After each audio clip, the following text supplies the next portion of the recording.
நேரம் என் கிருபை உனக்கு போதும். உன் பலவீனத்தில் என் பலன் தருவேன் என்றே. பலவீன நேரம் என் கிருபை உனக்கு போதும். உன் பலவீனத்தில் என் பலன் தருவேன் என்றே.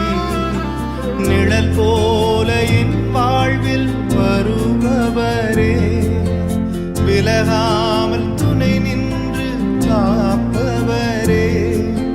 நிழல் போல என் வாழ்வில் வருபவரே, விலகாமல் துணை நின்று காப்பவரே.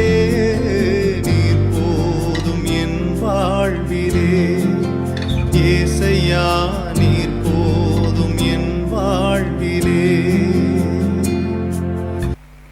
இயேசு கிறிஸ்து நாமத்திலே இந்த காலை வாழ்த்துக்களை தெரிவித்துக் கொள்கிறேன். இன்றும் வாழ்வுதரும் உணவு மூலமாக உங்களை சந்திப்பதில் மிக்க மகிழ்ச்சி அடைகிறேன். வசனத்துக்கு செவிசாய்ப்போம். யோவான் எழுதிய நற்செய்தி அதிகாரம் 16 வசனங்கள் 31 33 வரை.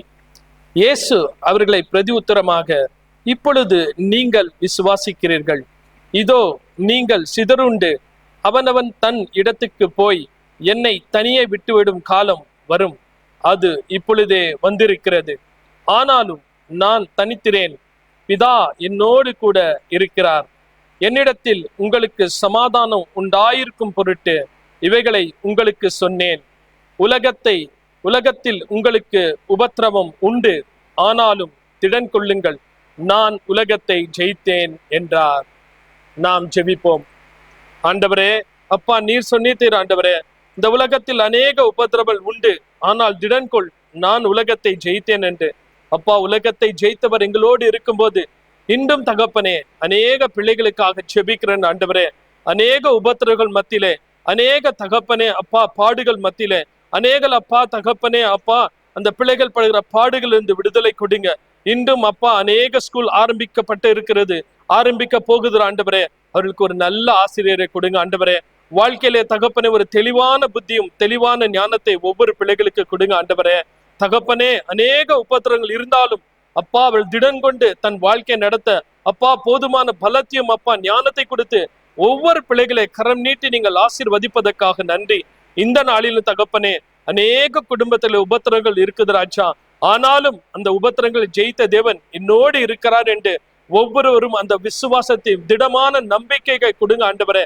என்ன நடந்தாலும் தகப்பனே என் தேவன் என்னோடு இருக்கிறார் என்ற விசுவாசத்தையும் நம்பிக்கையும் ஒவ்வொரு குடும்பத்தாருக்கு கொடுங்க ஆண்டவரே. இந்த நாளில் எங்க தேசத்தில் பெரிதான ஒரு சமாதானத்தை கொடுங்க ஆண்டவரே. சமாதானத்தை எழுந்து நிற்கிற என் தேசத்தில் ஒரு பெரிதான சமாதானம் அப்பா, அதிகாரிகள் கண்களில் அப்பா ஒரு இரக்கத்தை கொடுங்க ஆண்டவரே. போர்களை எப்படி செய்யக்கூடாது என்று ஞானத்தை கொடுங்க. அன்றை தேசத்தோடு நாங்கள் சமாதானமாய் இருக்க கற்றுக் கொடுங்க ஆண்டவரே. இந்த நாளிலும் அப்பா உலகத்தை ஜெயித்தவர் என்னோடு இருக்கிறார் என்று ஒவ்வொருவரும் விசுவாசத்தை தன் வாழ்க்கை நடத்தும்படி அவர்களை வழிநடத்துங்க. இன்னும் எல்லாவற்றையும் எங்கள் எல்லா ஜெபங்களையும் முது பொற்பாதத்தில் வைத்து விடுகிறேன். இயேசு கிறிஸ்துவின் மூலமாய் ஜெபிக்கிறேன் என் ஜீவனுள்ள நல்ல பிதாவே, ஆமென்.